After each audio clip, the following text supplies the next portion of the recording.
Boa noite a todos. Quinta-feira, 19 horas, 7 de julho, Brasília.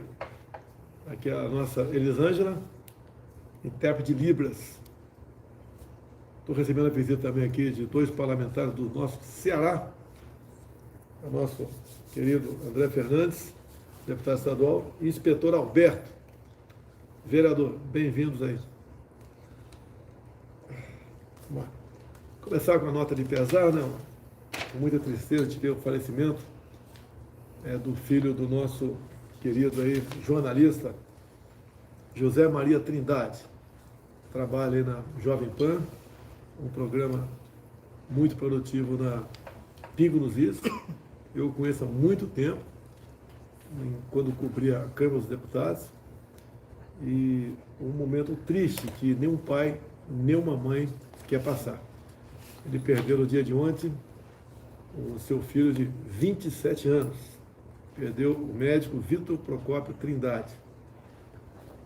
Então a gente pede a Deus que receba o seu filho na sua imensa bondade e conforte aqui os corações de seus pais, parentes e amigos.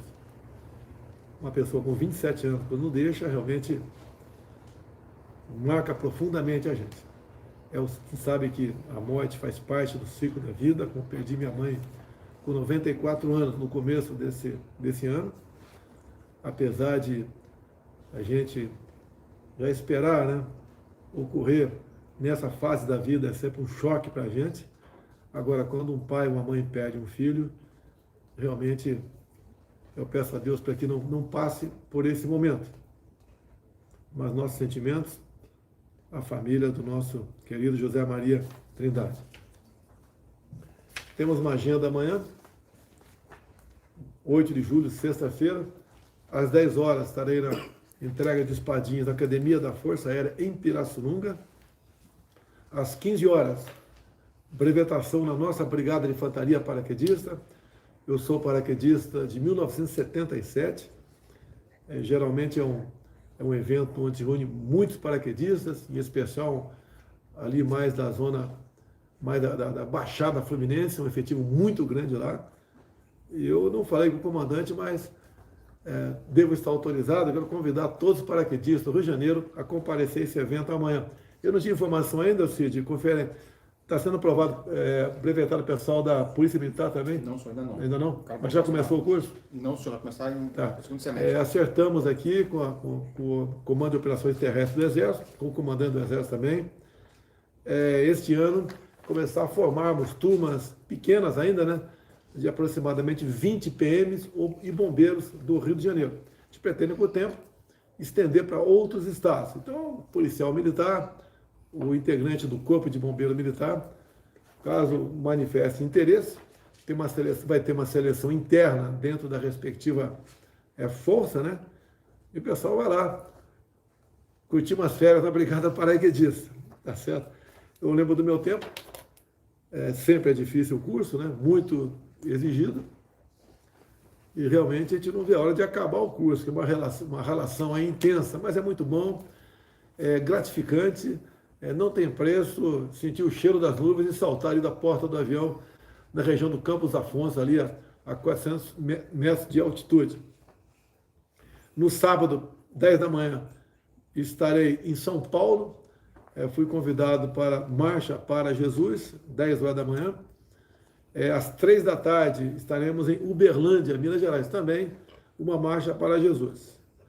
E quando retornar de Uberlândia para Brasília, se houver tempo ainda, está havendo aqui em Brasília o 3º Encontro Nacional pela Liberdade Pro Armas. Se eu chegar a tempo, pretendo comparecer a esse evento. Afinal de contas, eu sou um entusiasta, né, do armamento para o cidadão de bem. Nós estamos chegando próximo a 700 mil CACs no Brasil. Clube de tiro, ultrapassamos a casa de 1.600 clubes de tiro no Brasil. E esse número, né, quando nós começamos, estava na ordem de 800, passando para 1.600, ou seja, só no meu governo, dobramos o número de clubes de tiro no Brasil. E deixo claro, a violência tem diminuído no Brasil e um dos fatores é esse. Se tivesse aumentado o número de mortes por arma de fogo, estaria me culpando. Como diminuiu, pouco se fala sobre isso aí. Então, armamento, questão de segurança nacional, e povo armado jamais será escravizado. Tudo safo, então, para a agenda amanhã? Amanhã, 10 horas, Academia da Força Aérea, 3 da tarde, prevetação, convidando meus amigos paraquedistas a comparecer a esse evento. E sábado, 2 marchas para Jesus, 10 da manhã em São Paulo e às 15 horas, Uberlândia. Estreou hoje, né, o primeiro local, 5G no Brasil. Então, em Brasília, começa com o 5G. Segundo o Fafaria, ministro de Comunicações, todas as capitais terão 5G no corrente ano. Então, as vantagens são enormes com o 5G. Até porque a velocidade média se multiplica por 10. Começa a ser realidade a internet das coisas, vai ter uma influência enorme na produção industrial, também na medicina, com cirurgias à distância, entre outras vantagens. Estive há pouco tempo com o ministro Ciro, do Piauí, numa fazenda no seu estado, fazendo 5G. E com essa tecnologia, fazendo 5G, aumenta a sua produtividade em aproximadamente 20%. Vocês estão tendo informações dos números da economia, o Brasil está indo muito bem, chegamos à casa do 9,4% de desempregados no Brasil, é um número que se pretende diminuir. E como é que o governo pretende diminuir? Não atrapalhando o empreendedor, porque eu não crio emprego, ou só crio emprego quando abre-se um concurso, né? Ou quando se cria a carga de comissão. E quem cria emprego de verdade é a iniciativa privada. Mas o governo, com a sua parte, pretende sempre não atrapalhar quem queira investir e empreender em nosso Brasil. Então, números que ninguém pode negar, né? No final do governo Lula, né, você levava, em média, 166 dias para abrir uma empresa. Final do Dilma, melhorou, hein, Dilma? Parabéns. Passou para 107 dias, em média, para você abrir uma empresa. No governo Temer, um grande salto. Passou para 8 dias. E o nosso governo agora está em 1 dia e 16 horas. A gente pretende, ainda no corrente ano, baixar essa média, né? E chegar a 1 dia o prazo para se abrir uma empresa no Brasil. Facilita, né? Ajuda bastante, né? Não tem burocracia. Lei da liberdade econômica. Somos o 7º país mais digital do mundo. É o Brasil crescendo com a desburocratização. Isso acontece porque, dado a qualidade das pessoas que trabalham no governo, não tem indicação, apadrinhamento. Então as pessoas vão, e mais ainda, agora é comigo, dou liberdade total para elas. E com liberdade, essas pessoas tornam-se criativas. Tá? Como, por exemplo, a questão dos cartórios, vai ter efeito só no começo do ano que vem. Entre outras coisas, você vai poder registrar seu filho dentro do hospital, sem sair de casa. Lançamos também agora a nova carteira digital nacional. Começa, acho que no próximo mês, os estados a emitir a carteira nacional digital. Ou seja, as atuais carteiras vão ter validade de 10 anos. Lá para frente só vai ser essa nacional. Hoje em dia, quando o cara quer armar, ele tem, às vezes, carteira de identidade 10, 12, 15 estados. Daí ele faz suas tramóias por aí, né? Pessoa mal intencionada.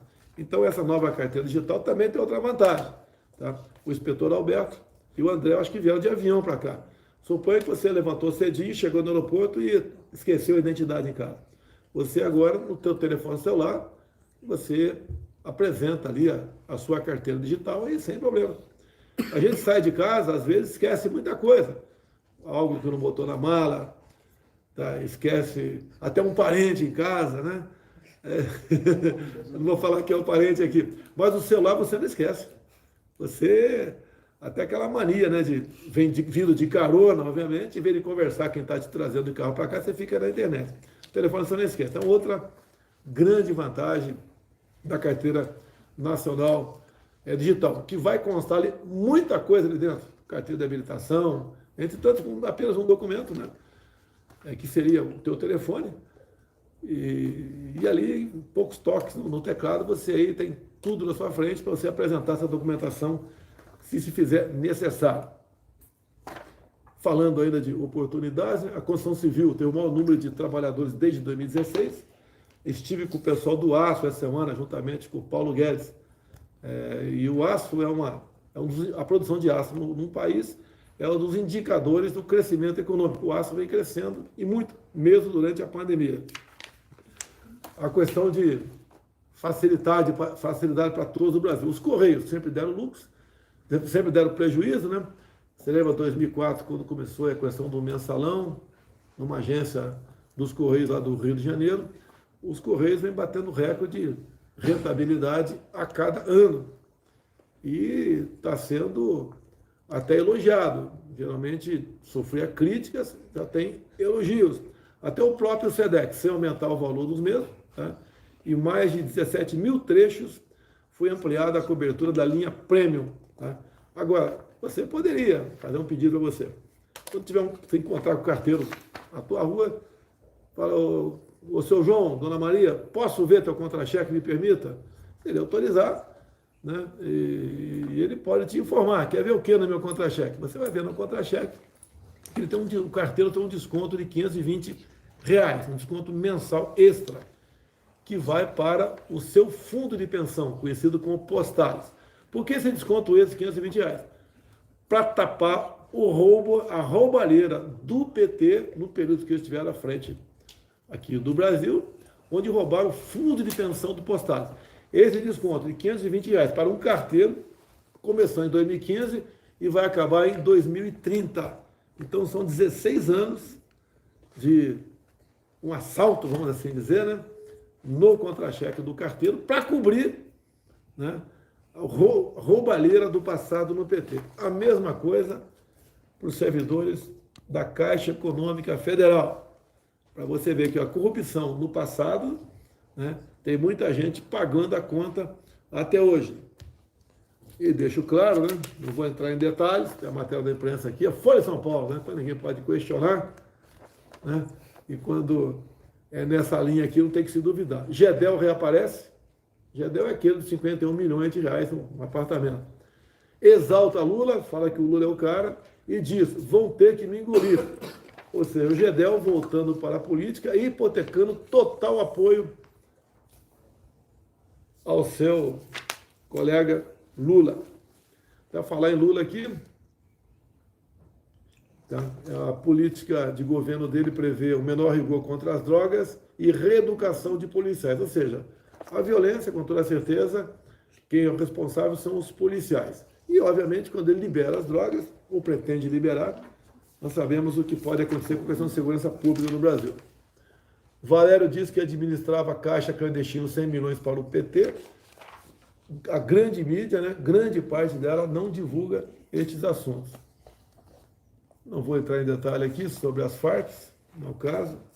Vamos lá, o que interessa para nós aqui. Também na questão da economia, apresentar algumas reduções permanentes de impostos, que o pessoal esquece muitas vezes, né? Eu acredito que o nosso governo foi o único que reduziu de verdade e de forma definitiva certos impostos. Eu lembro que nós, em 2019, reduzimos o fim do adicional de 10% de multa para a FGTS. Ou seja, o trabalhador era demitido, tinha uma multa de 50% no seu fundo de garantia que o patrão tinha que pagar. Bem, desses 40%, 40% ia para o trabalhador e 10% para o governo. Eu abri mão desses 10%. Então, nós tornamos menos onerosa a questão do empregador. Tá? Então, menos dinheiro para nós. Logicamente, a gente gostaria que ninguém fosse demitido. No momento, no Brasil, nós temos, ano após ano, saldo em carteiras assinadas. Foi reduzido também o DPVAT. Curiosidade, em 2016, um DPVAT num carro estava R$ 105. DPVAT num carro em 2006, 105. No nosso governo, R$ 5. Reduziu bastante, né? Em 2016, o motociclista pagava R$ 290 de DPVAT. No nosso governo, R$ 12. E não podemos esquecer que tem um senador, Randolfo Rodrigues, lá do Amapá, que entrou na justiça para que essa redução não fosse efetivada. Que é DPVAT. Redução de taxas da CVM, redução do adicional de frete para renovação da marinha mercante. Lógico, quando você reduz esse imposto, quem faz o afretamento paga menos. Ao pagando menos, ele pode transportar, obviamente, mais barato produtos que vêm de fora do Brasil para cá, bem como daqui para lá. Redução de 20% na tarifa externa comum, essa questão aí do Mercosul. Redução de 25% no IPI de veículos, né, de motocicletas e produtos da linha branca. Uma parte disso aqui está suspenso pelo ministro Alexandre de Moraes, que ele tem as suas alegações lá, que espera que seja decidido o mais rápido possível, porque é competência privativa nossa a questão de imposto. Ou seja, para reduzir imposto, tem alguém do Supremo que não quer. Fim gradual do IOF câmbio, fim do imposto federal do GLP e também agora a redução dos combustíveis e energia elétrica. Então, a questão dos combustíveis é uma lei federal, passou a ter um teto de 17% dos combustíveis. Eu não sei quanto que é esse semestre lá no Ceará da gasolina. Deve estar na casa de 30%. É 29%? 29%. Então vai passar para 17%. Cai 12%. Tá? Nós também zeramos o PIS/COFINS, o Imposto Federal do Combustível. Tá? Zeramos desde o ano passado o fim do Imposto Federal do Gás de Cozinha. Está zerado também o Imposto Federal do Diesel. Tá? E os preços começam a cair. O combustível, a gasolina, em média, 20%. Deixa claro que tem um decreto, feito, eu assinei, mas nasceu lá no Ministério das Minas e Energia. E você agora, peço a vocês que botam combustível no carro, peçam a nota fiscal do posto de combustível, que tem que vir lá, né? Lá, na nota fiscal. O preço daquele combustível praticado no dia 22 último, ele vai botar o preço lá que está praticado, e o preço agora, para você ver se diminui em média 20% ou não. Caso não diminuiu, vão cobrar do dono do posto de combustível. Por que não diminuiu? A responsabilidade talvez não seja dele, seja do respectivo governador. Não podemos, né, esquecer que os 9 governadores do Nordeste entraram na justiça contra a redução do preço dos combustíveis. Não podemos esquecer que todos os senadores do PT, no Senado, quando foi votada a redução dos combustíveis, votaram contra a redução dos combustíveis. Então o PT é um partido que fala muito que quer ver o pobre, reclamava do preço do combustível com razão, mas chega lá a diminuir, eles são contra essa diminuição. Então tem dessa vez várias notícias, a CNN também falando sobre a baixa dos combustíveis. Nós podemos, em poucas semanas, né? Porque tá, os PROCON estão na rua, a Senacom aqui também, nós também estamos nas ruas, tá, cobrando essa questão do valor do ICMS antes da lei que mandou reduzir, e agora, para a gente então começar a fazer as comparações. E todo mundo pode acompanhar se está compatível ou não a redução do preço do combustível. A gente vai fazer a gasolina em média 20%. Curiosidade apenas sobre estatais em governos anteriores, né? Lucro ou prejuízo pelo período daquele respectivo presidente. Então, quando o Lula foi presidente, 2003 a 2010, as estatais deram lucro, né, anual de 33 bilhões de reais. No governo Dilma caiu 20 bilhões de reais, tá? A média anual, se bem que em 2015 teve um déficit de 32 bilhões, mas a média ficou positiva a 20. No governo Temer, 48 bilhões o lucro das estatais por ano, e no nosso governo passou para 115 bilhões de reais. Aqui está incluída a Petrobras, um lucro exagerado, que a gente quer que a Petrobras tenha lucro, não quer que tenha prejuízo, como nos governos Lula e Dilma, cujo endividamento chegou na casa dos 900 bilhões de reais. Era a empresa mais endividada do mundo. Quem está pagando essa conta até hoje? Vocês todos. E sempre digo, né? 900 bilhões, já que fala o André, o prezado inspetor Alberto, né? Fala assim, transposição do São Francisco. Com o endividamento da Petrobras, vocês poderiam fazer 60 vezes a transposição do Rio São Francisco. Que são números, são fatos. Temos aqui também umas notícias que não vou comentar, né? Nos Estados Unidos, Fachin alerta para o 6 de janeiro, ainda pior no Brasil. Eu não sei por que essas pessoas vão para fora do Brasil para criticar o Brasil. Eu pergunto a todos os brasileiros, alguma ação minha contra o Estado Democrático de Direito? Eu tentei controlar as mídias sociais ou a mídia comum. Prometi fazer o controle social das mídias, muito pelo contrário. Um projeto tramitando na Câmara, foi votado o regime de urgência, eu fiz também o que pude, e o regime de urgência não foi aprovado por 9 votos. Se eu tivesse ficado quieto, com toda certeza, teria sido aprovado a urgência e o projeto votado. Que projeto é esse? Regulamentar a questão de fake news. Quando é que uma imprensa, por exemplo, ganha ou perde seguidores, né? Ou leitores? Quando ela faz matérias decentes, justas, né? Verdadeiras. Ela aumenta o número de eleitores, né? De consumidores daquela mídia, e, obviamente, uma mídia que tem muita gente que acompanha, o seu espaço comercial aumenta, todo mundo ganha. Se uma imprensa, um jornal, uma TV começa a fazer mentiras, por si só ela cai. Não precisa de uma lei para punir a imprensa, ela cai por si só. Como grande parte da mídia vem perdendo, né, clientes ao longo dos últimos anos. Então, eu não entendo que o Fachin vai fazer fora do Brasil, dizendo que podemos ter um 6 de janeiro ainda pior. Se ele fala isso, é que ele tem a certeza que o candidato dele, que ele tirou da cadeia, que é o Lula, vai ganhar. Ele tem a certeza. Como é que ele pode ter essa certeza? Se tem muita água pela frente aí. Não vou entrar em detalhes do que eu penso, né? Mas lamento, prezado o senhor Fachin, advogado do MST, agir dessa maneira. Logo, o senhor que tirou o Lula da cadeia e agora está à frente do processo eleitoral. Também, uma outra notícia do senhor Fachin, que era o presidente do TSE. Fachin assina acordo do TSE com entidade estrangeira para observação das eleições. Eu pergunto, né? Vem observar o que aqui? Eles têm acesso ao programa? Eles vão poder participar da apuração como técnicos em informática? O que esse observador vem fazer aqui?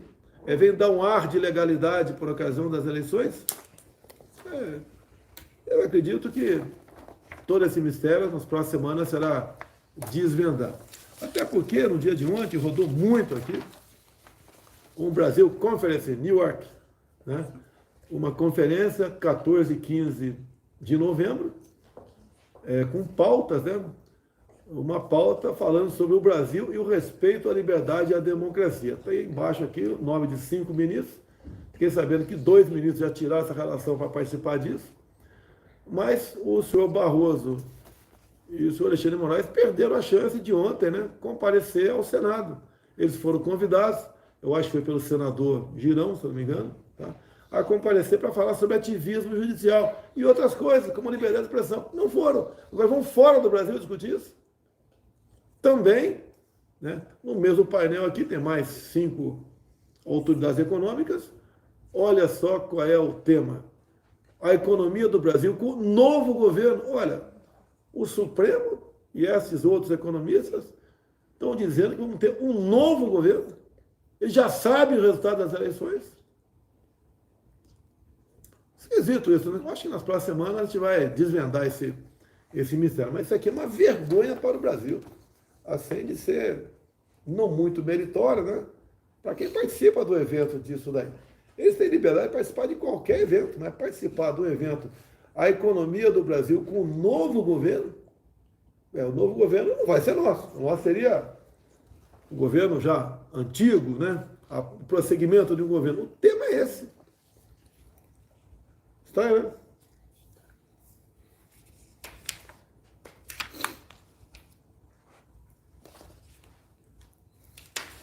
Última matéria aqui. O general Braga Neto, ou melhor, o general ministro da Defesa, Paulo Sérgio, diz, né, não há programa imune a ataque, diz ministro da Defesa sobre urnas eletrônicas. Olha, se as urnas são inexpugnáveis, né? Porque quando eu estava na Rússia, negócio triste para o Brasil, né? Tratando de questões de soberania nacional, tratando de fertilizantes, conversando com o presidente Putin sobre soberania da Amazônia, por 2 momentos ele não aceitou discutir com outros grandes países a relativização da soberania nacional. Tratei com ele. Quando saí o encontro de quase 3 horas, eu falei publicamente para a mídia do mundo todo que estava presente, não vi repercussão no Brasil, mas quando eu estava lá, o senhor Fachin declarou aqui no Brasil que eu fui na Rússia tratar com hackers para alterar, invadir, mexer no sistema eleitoral brasileiro. Meu Deus do céu, se são inexpugnáveis, não adianta eu falar com hacker de Saturno, de Vênus, de Marte ou da Lua. Tá? São inexpugnáveis. Não é isso mesmo? Por que essa preocupação toda? Dizer também aos senhores que o senhor Fachin se reuniu há 3 semanas com aproximadamente 70 embaixadores aqui no Brasil. E o peixe que ele vendeu lá foi que ele sofre ataques, né? O sistema democrático sofre ataques. Logicamente, todo mundo percebeu que aquela fala era para mim. E no final falou o quê? Que os seus respectivos chefes de Estado deveriam, após o anúncio do resultado final das eleições por parte do TSE, os seus respectivos chefes de Estado deveriam imediatamente reconhecer os resultados das eleições. E mais grave ainda, no dia de ontem, o senhor Fachin declarou, presidente do TSE, que as auditorias não servem para mudar o resultado de eleições. Ou seja, faz auditoria para quê? As urnas são inauditáveis, mas se porventura o pessoal do Comando de Defesa Cibernética do Exército, que foram convidados a integrar uma comissão de transparência eleitoral, caso detecte fraude, não vai valer de nada esse trabalho do Comando de Defesa Cibernética das Forças Armadas, porque o senhor Fachin falou que isso não muda resultado eleitoral. Não preciso aqui dizer o que eu estou pensando, o que você está pensando. Você sabe o que está em jogo, você sabe como você deve se preparar, não para o novo Capitólio. Tá? Ninguém quer invadir nada, mas para nós sabemos que temos que fazer antes das eleições. Dizer a vocês que anuncio aqui agora, já conversei com o Ministério das Relações Exteriores, o nosso ministro está fora, conversei com o seu representante, né, que ficou aqui no Brasil, vamos marcar para a semana que vem, eu conversar com todos os embaixadores aqui no Brasil. Será um convite para todos eles. E o assunto será um PowerPoint, nada pessoal meu, para nós mostrarmos tudo o que aconteceu nas eleições de 2014, 2018, documentado, bem como essas participações dos nossos 3 ministros do TSE, que são do Supremo, sobre o sistema eleitoral. Nada contra o TSE, tem pessoas maravilhosas lá dentro, algumas poucas eu conheço, são pessoas honestas, decentes, que estão preocupadas com a democracia, mas quem manda lá não são, com todo respeito aos demais ministros, né? São 7 no total. Quem dá a regra, dá o norte lá, são os 3 do Supremo Tribunal Federal. Estava o Barroso até há pouco tempo, está o Fachin agora, e quando faltar uns 40 dias para as eleições, entra o senhor Alexandre de Moraes, conduzindo aqui o inexpugnável sistema eleitoral brasileiro. Então, repito, convidei os seus embaixadores, tá? Vou falar sobre eleições de 2014, vou falar documentado, né?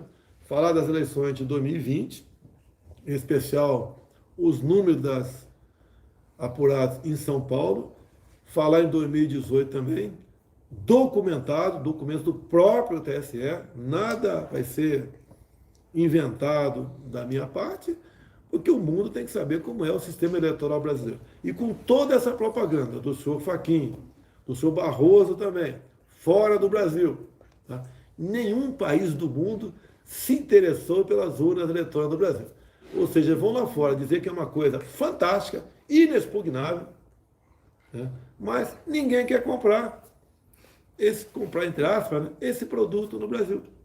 Muito pelo contrário, vários países do primeiro mundo lá atrás estudaram até, de um momento ou outro, tiveram o sistema eleitoral e depois simplesmente foram alijados. Agora, quem não quiser comprar o sistema no Brasil, pode ser que esteja caro, né, entre aspas, pode procurar Bangladesh ou Butão. Né? O Butão é um país, tá, que vai encontrar esse sistema confiabilíssimo, né, que é uma coisa fantástica, segundo aí o nosso querido Fachin, o nosso prezadíssimo Alexandre de Moraes, um grande defensor das liberdades democráticas, e também o senhor Barroso, que falou que as urnas são inexpugnáveis. O senhor Barroso, inclusive, fez uma palestra há pouco tempo nos Estados Unidos, como tirar um presidente da República.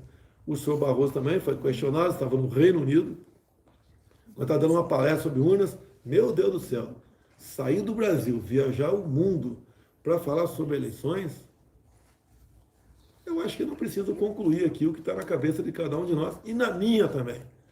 Eu vou nas palavras do senhor ministro da Defesa que eleição é questão de segurança nacional. E o que nós queremos é transparência. Nós queremos credibilidade, confiança. Eleições não é questão de um dos três poderes ou terceiro. É de interesse da nossa população. Não existe coisa mais degradante, vamos assim dizer, do que alguém votar e ter dúvida se o voto foi ou não para aquela pessoa. Não vamos discutir eleições aqui, tá? Apenas fatos. Repito, o que nós mais queremos, né, é exatamente essa questão de transparência eleitoral. Na semana que vem, pelo que fiquei sabendo, estão sendo convidados as entidades que compõem aí a Comissão de Transparência Eleitoral para discutir o que eu sei até o momento. Em nenhum momento,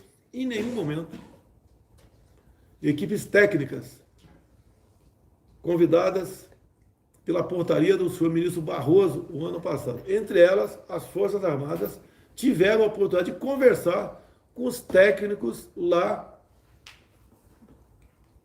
do Tribunal Superior Eleitoral. Não adianta, por exemplo, eu conversar com o Fachin. Eu não entendo nada disso, o Fachin também não entende de informática. Ou com o Barroso, ou com o Alexandre de Moraes. Não adianta. Tá? Quem tem que conversar são os técnicos. Tá? Você pode ver as Forças Armadas convidadas apresentaram aí algumas sugestões. Então, mais ou menos poucas delas foram acolhidas, outras poucas foram acolhidas parcialmente e a grande parte vamos deixar para 2026, nas palavras do ministro Fachin. Olha, essas que quer deixar para 2026, por que não pode ser implementadas agora? Se tiver despesa, o governo federal banca a despesa, porque democracia não tem preço. Não é isso que a esquerda sempre dizia? A esquerda sempre dizia que a democracia não tem preço? Então, se tiver alguma despesa, o governo federal banca essa despesa. Principalmente aquela que se fala na apuração simultânea. Olha, meu Deus do céu, eu conversando com parlamentares, deputados e senadores, eles gostariam que as eleições fossem apuradas como há 6 anos. Primeiro, dentro do Estado, nos TREs. O pessoal vai passar o TRE, chega lá os boletins de urna, né, do Estado todo, o cara está acompanhando ali. E dali, transmissão para o TSE em Brasília. Acabaram com essa intermediação. Não foi para combater fraude, né? Não foi para combater fraude, não foi essa a intenção. A intenção é centralizar em Brasília. E após o resultado, como o próprio Fachin disse, todo mundo tem que aceitar. Se tiver auditoria, segundo o Fachin, essa auditoria não vai valer para nada caso descubra alguma coisa errada. Ele disse isso aí. Então, a gente fica preocupado, porque quem diria, né, um capitão do Exército Brasileiro, acusado de ser truculento, está lutando por transparência. Não queremos brigar com ninguém. Vou falar baixinho aos senhores ministros do TSE. Queremos transparência. Isso não pode ferir o tímpano de vossas excelências. Deveria soar como uma música angelical. querem nos ajudar. Não nos convidam para discutir o assunto. Até disseram, depois que convidaram as Forças Armadas, o Fachin falou que eleições são questões de forças desarmadas. Por que convidaram as Forças Armadas? Ué, por que vocês não revogar uma portaria? A coisa mais fácil que tem, revoga essa portaria e tira as Forças Armadas de lá. Fica com outras entidades, tira a PF também, tira a CGU, né, tira que vocês bem entender, ou revoga, é só questão interna nossa, afinal de contas, o Fachin acabou de dizer que o resultado tem que ser acolhido. Se tiver uma auditoria que, porventura, descubra uma fraude, porventura, não vale essa auditoria. O Fachin disse isso. Não sou eu que estou dizendo. Então, nós, né, já que as Forças Armadas foram convidadas, infelizmente para vocês, o chefe supremo das Forças Armadas sou eu, tá? E eu determinei que cumpram à risca o definido na portaria do senhor ministro Barroso, presidente do TSE. Estamos contigo, Barroso. Estamos juntos, Barroso. Estamos cumprindo o que reza a sua portaria. Tanto é que estamos cumprindo que, quando os senhores nos convidaram, eu não sei se o senhor sabia ou não, mas existe nas Forças Armadas um comando de defesa cibernética. Vou ter lá, acredito, umas 200 pessoas, né? Os melhores que existem pelo Brasil, pessoas formadas pelo IME, pelo ITA, outras universidades públicas, privadas, que prestaram concurso, estão lá dentro, que entendem do assunto. Tá? E eles colaboraram, descobriram, quando fomos convidados, centenas de vulnerabilidades. E apresentamos sugestões. As Forças Armadas apresentaram sugestões, em torno de uma dúzia, 10. Tá? E a maioria delas, vamos deixar para 2026? Por que não agora? Porque a apuração simultânea, vamos deixar para 2026, se pode ser feita agora. Ou seja, o mesmo cabo que traz a votação de cada sessão eleitoral, que vai para a sala cofre, não é sala secreta não, por favor. Não é sala secreta. Tá? Vocês ficam magoados com isso. Sala cofre, que pouquíssima gente entra lá, e não adianta a gente entrar lá sem competência, sem poder entrar no sistema. Convidar a gente de fora, que vai ficar de braço cruzado na sala cofre, aí não vale. Aí não vale. Tá? Isso aí, no meu entender, é tentativa de maquiar qualquer coisa. Então, uma das propostas das Forças Armadas é o mesmo duto que leva a votação por sessão para a sala cofre, vá também para um computador do lado das Forças Armadas, que pode ter também da Polícia Federal, um outro computador, pode ter da OAB, pode ser de algumas universidades, da CGU, ou um computador só programado por eles, para ter a contagem dos votos. Qual o problema? Qual o problema? Vocês estão com medo? Eles estão com medo de dar uma soma diferente? Esse é o pavor? Vocês mesmos, em audiência, né? numa conferência, numa palestra, falando para 75 embaixadores, dizendo que o resultado tem que ser imediatamente acolhido pelos respectivos chefes de Estado. Parabéns, Lula. Parabéns pela vitória. É isso? Ou não é isso? Ou parabéns, Bolsonaro.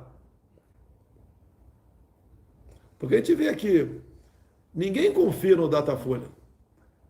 Eu acho que ninguém confia no Datafolha, né?